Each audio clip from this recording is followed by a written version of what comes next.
গোটা দুনিয়াটাই পরীক্ষা। আল্লাহ যারে পছন্দ করে বেশি তার পরীক্ষাও। আশাদ্দুন নাসি বালাআন আল আম্বিয়া, এই পৃথিবীতে আল্লাহ সবচেয়ে বেশি বালা মুসিবত দিয়ে পরীক্ষা করেছেন নবীদের, কারণ নবীরা আল্লাহর কাছে কম প্রিয় না বেশি প্রিয়? যেহেতু প্রিয় বেশি, পরীক্ষাও। এজন্য মুমিনের উপর যদি পরীক্ষা আসে, মুমিনের উপর যদি অত্যাচার আসে, মুমিনের উপর যদি ধৈর্যের পরীক্ষা আসে, জেল জরিমানা আসে, মুমিন ওইটারে ভয় পায় না। মুমিন ভয় পায় একজনকে, চিল্লায় বলেন তিনি কে? কারণ আল্লাহর ঘোষণা ওয়ালা তাহিনু ওয়ালা তাহজানু, ঘোষণাটা কার? ভয় নাই, তোদের চিন্তা নাই। আনতুমুল আ'লাউনা ইন কুনতুম মুমিনিন, তোমরাই বিজয়ী হবা যদি মুমিন হও, যদি মুমিন হও। এজন্য ধৈর্যের পরীক্ষা দিতে হবে, আল্লাহর উপর তাওয়াক্কুল করতে হবে, অত্যাচার আর জুলুম আল্লাহর নামে সহ্য করে যেতে হবে। চিল্লায় বলেন ঠিক কি না? কারণ মুসলিমের সাথে আল্লাহ থাকে। মুসলিমের বদদুয়াকে বিশ্বনবী ভয় করতে বলেছেন, কারণ মুসলিমের বদদুয়ার মাঝে আর আল্লাহর মাঝে পর্দা থাকে। যারা দুনিয়ার বুকে জুলুম করে তাদেরকে ক্ষমতার মসনদ থেকে নামিয়ে দেয় কে? আর যারা মজলুম হয়, যাদের রক্ত দিয়ে জমিন ভেজে, তাদেরকে জমিনের ক্ষমতা দিয়ে দেয় কে? আর যারা রক্ত ঝরায়, ইতিহাস বলে তারা শেষ পর্যন্ত প্রাণ আর জান নিয়ে পালাবার জায়গাটা পায় না। চিল্লায় বলেন ঠিক কি না? এজন্য মুমিন খুব ভালো করে জানে, রাত্রি যত গভীর হয়, সুবহে সাদিকের সময় কাছে আসতে থাকে। গর্ভবতী নারীর পেটের জ্বালা যন্ত্রণা, ব্যথার পেইন যত বাড়ে, নতুন মেহমান আগমনের সময় কাছে আসতে থাকে।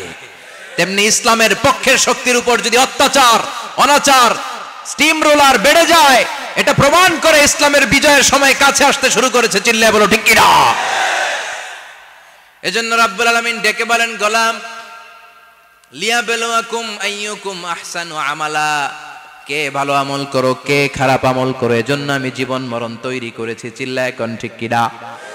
এরপর আল্লাহ বললেন, ওয়ালাকাদ যায়্যানাস সামাআদ দুনিয়া বিমাসাবিহা ওয়া জাআলনাহা রুজুমান লিশ-শায়াতিন। সুবহানাল্লাহ বলেন।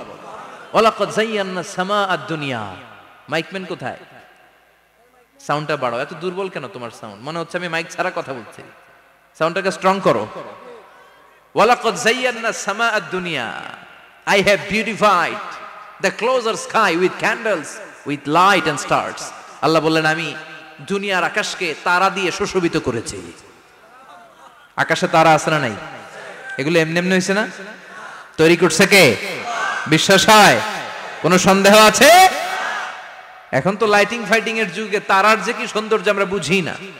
আমরা যখন ছোটবেলা গ্রামে যেতাম, রাতের বেলা তারার মেলা, কি সুন্দর, একটার চেয়ে একটা সুন্দর। শুকতারা, ধ্রুব তারা, সপ্তর্ষি মণ্ডল, 7টা তারার একটা চেইন আছে, চিনেন এগুলো? কি সুন্দর তারা! এগুলো তৈরি করে রেখেছে কে? প্রথম আকাশের মহাশূন্যকে আল্লাহ এই তারকা দিয়ে বিউটিফাই করেছেন। ইটস এ ক্যান্ডেল, আল্লাহ সাজিয়ে রেখেছেন। আমরা খালি চোখে যেটা দেখি, এটা কিন্তু আকাশ না, এটা প্রথম আকাশ নয়। প্রথম আকাশ যে কত দূরে আমেরিকার নাসার বিজ্ঞানীরাও জানে না। খালি চোখে আমরা যা দেখি, এটা প্রথম আকাশের মহাশূন্য।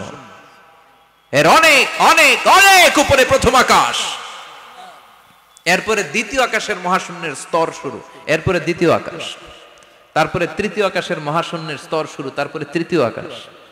একটার চেয়ে আরেকটা বড়। প্রথম আকাশের চেয়ে দ্বিতীয় আকাশ কত বড় বলি, আপনার হাতের আংটিটা যদি সাহারা মরুভূমিতে আপনি ছুঁড়ে ফেলে দেন, পুরো মরুভূমির তুলনায় আংটি যত ছোট, আল্লাহর দ্বিতীয় আসমানের তুলনায় আল্লাহর প্রথম আসমানটা ঠিক তত ছোট।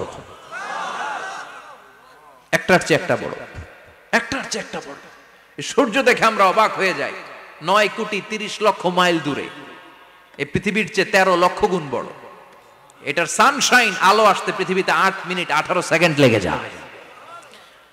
আমরা মনে করছি সূর্যই বড়। আমরা বসে আছি মাইথার দিয়াতে, তাই না? এই জায়গাটার নাম কি? মাইথার দিয়া। কি খালি এতটুকু প্যান্ডেলের সমান? কত বড় মাইথার দিয়া! এই পুরো মাইথার দিয়া কোন থানায় পড়ছে? দাউদকান্দি। দাউদকান্দি হচ্ছে কুমিল্লার 16টা থানার একটা, ঠিক কিনা? 16 থানা মিলে কুমিল্লার একটা জেলা। এরকম কয়টা জেলা আছে? 64 জেলা। এই 64 জেলা মিলে আমাদের সুজলা সুফলা শস্য শ্যামলা ডিজিটাল বাংলাদেশ। কথা কন। আর বাংলাদেশ হচ্ছে পৃথিবীর সবচাইতে বড় দেশ। হ্যাঁ, 64 জেলা, এরপরে ছোট। যাদের অ্যাটলাস ম্যাপ নিয়ে যাদের ধারণা আছে তারা দেখবেন বাংলাদেশ এই শব্দটা লেখার জায়গাও আমরা পাই না। মানচিত্রে বাংলাদেশ শব্দটা লেখার জায়গা পায় না। ডিআরএ উঠে যায় ইন্ডিয়ার উপর, আর ডিএসএচ উঠে যায় আবার ইন্ডিয়ার উপর। মাঝখানের দুইটা অক্ষর বাংলাদেশের উপরে পড়ে। চিল্লায় বলেন ঠিক কিনা? কত ছোট দেশ, পাশের ইন্ডিয়া 20-25 গুণ বড়। ইউরোপ আমেরিকার অনেক দেশ আছে, আমেরিকায় বাংলাদেশের চেয়ে শতগুণ বড়, কানাডা কয়েকশো গুণ বড়, রাশিয়া কয়েকশো গুণ বড়। এরকম প্রায় 200 দেশ নিয়ে পৃথিবীর স্থলভাগ, আর 70% হচ্ছে শুধু পানি। এই সব মিলে আমাদের এই পৃথিবী। আর এত বড় পৃথিবীর চেয়েও নাকি সূর্য 13 লক্ষ গুণ বড়। তার মানে সূর্যই বড় না, সূর্যের চেয়ে অনেক বড় তারা আছে। সূর্যের পরে পৃথিবীর সবচেয়ে কাছের যে তারা বা স্টার, ওটার নাম হচ্ছে প্রক্সিমা সেন্ট্রাই। নাম কি? প্রক্সিমা সেন্ট্রাই। এরপরে আলফা সেন্ট্রাই এ, আলফা সেন্ট্রাই বি, ইটা ক্যারিনা, বেটেলজিউস, এরকম একটার পর একটা তারা। যেই সূর্য পৃথিবীর চেয়ে 13 লক্ষ গুণ বড়, বেটেলজিউস নামে একটা তারা আছে, ওটা সূর্যের চেয়ে 33 কোটি গুণ বড়। তার মানে কি বেটেলজিউসই সবচেয়ে বড় না, ছোট্ট একটা তারা। এই বেটেলজিউসরে খেয়ে ফেলাইতে পারে এরকম 1000 কোটি গুণ বড় সাইজের তারা আছে না নাই? এরকম কয়েক বিলিয়ন তারা নিয়ে আমাদের গ্যালাক্সি গঠিত। আমাদের গ্যালাক্সি, এটার নাম মিল্কি ওয়ে। এটার নাম কি? আমাদের গ্যালাক্সি। এই গ্যালাক্সিতে আমাদের অবস্থান। এরকম কত হাজার কোটি গ্যালাক্সি আছে আমেরিকার নাসার বিজ্ঞানীরাও জানে না। আমাদের গ্যালাক্সির সবচেয়ে কাছের যে গ্যালাক্সি, ওই গ্যালাক্সিটার নাম হচ্ছে অ্যান্ড্রোমেডা। কি নাম? অ্যান্ড্রোমেডা। আমাদের গ্যালাক্সি থেকে কেউ যদি কাছের গ্যালাক্সি অ্যান্ড্রোমেডাতে যেতে চায়, তার 2.5 মিলিয়ন লাইট ইয়ার্স সময় লেগে যাবে। কথাটা কঠিন হয়ে গেছে, আমি ভেঙে বলি, তারপরে সুবহানাল্লাহ কইবেন। আমাদের গ্যালাক্সির নাম মিল্কি ওয়ে। মিল্কি ওয়ে থেকে যদি কেউ অ্যান্ড্রোমেডাতে যেতে যায়, কত সময় লাগবে? 2.5 million light year. Light year মানে আলোকবর্ষ। আলোর গতিতে যদি ছোটা যায়, 2.5 মিলিয়ন মানে হচ্ছে প্রায় 25 লক্ষ। তাহলে পৃথিবীতে সবচেয়ে দ্রুতগামী যে বিষয়টা আবিষ্কৃত হয়েছে সেটা হচ্ছে আলো। এই যে লাইট মারলে যে ছোটে, এই লাইট প্রতি সেকেন্ডে 1,86,000 মাইল বেগে ছুটতে পারে। 1 মিনিটে না, 1 ঘন্টা না, 1 মিনিটে না, 1 সেকেন্ডে আলো চলে যায় কয় mile? 1,86,000। Could you imagine that? আপনি কল্পনা করতে পারেন? হয়তো মাথা নাড়াইতেছেন। এটা কি কল্পনা করা যাবে? আমার তো তার ছিঁড়ে যাচ্ছে। 1 সেকেন্ডে নাকি আলো ছুটে 1,86,000 মাইল বেগে। 1 সেকেন্ড শব্দ কইতে তো 2 সেকেন্ড লাগে। কথা কোন? এর মধ্যে আলো চলে গেছে 1,86,000 মাইল। তো কোন রকেট যদি আপনি পান, যে রকেট দিয়ে সেকেন্ডে 1,86,000 মাইল বেগে রকেটটা ছুটবে প্রতি সেকেন্ডে, খেয়াল করেন, ঘন্টায় না, মিনিটে না, কিসে?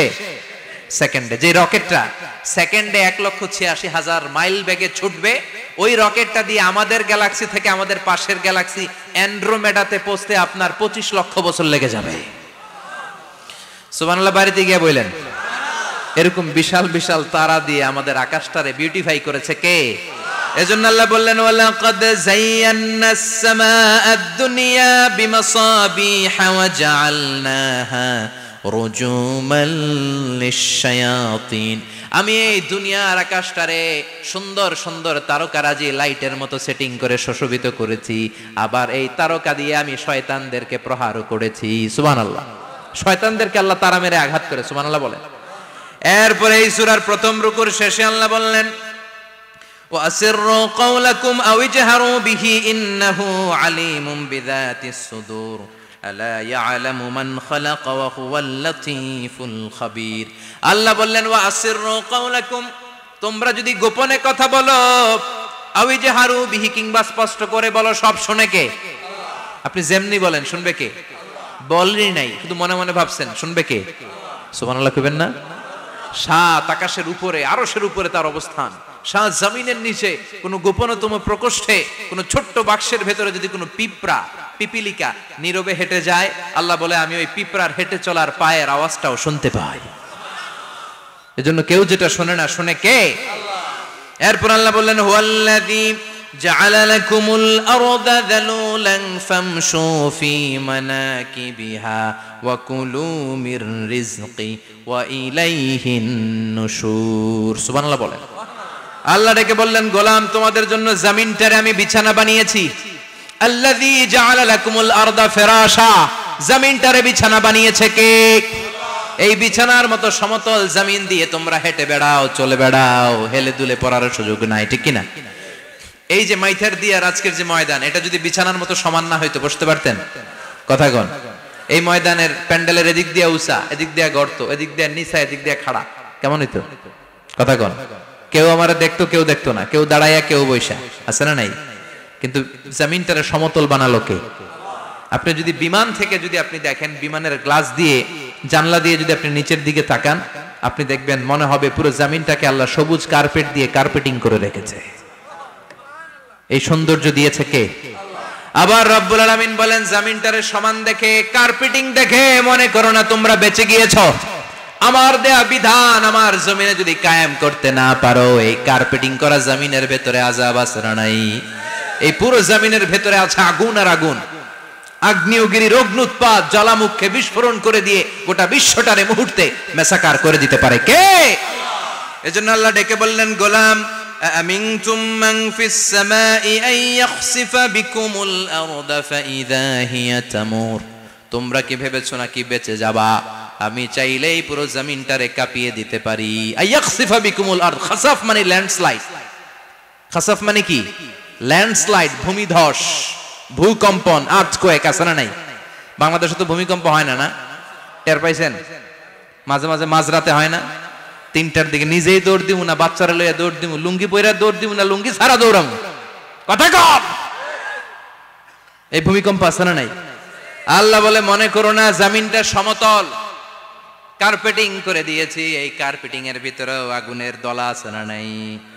আবার আল্লাহ বললেন, আমিনতুম মান ফিস সামাই আন ইউরসিলা আলাইকুম হাসিবা, নিচে যেমনি কার্পেটিং করা জমিনের ভেতরে অগ্নুৎপাত রেখে দিয়েছি, মাথার উপর থেকে আযাব দেওয়ার সুযোগ আছে না নাই? চাইলে আল্লাহ অগ্নি বৃষ্টি দিতে পারে, আগুন বৃষ্টি দিতে পারে, ঠান্ডার বজ্রপাত দিতে পারে। আপনারা লূত আলাইহিস সালামের কওমের নাম শুনেছেন? তারা হোমোসেক্সুয়ালিটি, সমকামিতা করত, ফলে আল্লাহ তাআলা বিশাল এক চিৎকার মেরে সাইয়েদনা জিবরাইলের মাধ্যমে পুরো জমিনটারে শেষ করে দিলেন। ফাজআলনা আলিয়াহা সাফিলাহা ওয়া আমতারনা আলাইহিম হিজারাতাম মিন সিজিল, তাদের অপকর্মের কারণে জর্ডানের ওই এলাকাটাকে আল্লাহ বললেন, জিবরাইল এলাকাটারে হাতে তুলে নে, আকাশের উপরে তুলে পুরো এলাকা সহ মানুষ সহ জমিনের মধ্যে গেড়ে দে। জমিনের নিচের মাটি উপরে নিয়ে গেল কে? উপরের মাটি নিচে নিয়ে গেল কে? পুরো জায়গাটা এখন ডেড সি হয়ে গেছে। কি সি? ডেড সি নাম শুনেন নাই বোধহয়? আজকে শুনে রাখেন, এটারে বলে মৃত সাগর। এটা গজবের জায়গা, ওখানে মানুষও ডুবে না। লবণের ডেনসিটি, সল্টের ডেনসিটি এত হাই, এই পানির মধ্যে এত গজব, এর মধ্যে কোনো মাছ জন্মায় না, চিংড়ি জন্মায় না, কাঁকড়া জন্মায় না, ব্যাং হয় না, শ্যাওলা হয় না, কিচ্ছু বাঁচে না। এটা গজবের জায়গা, চিল্লায় বলেন ঠিক কিনা?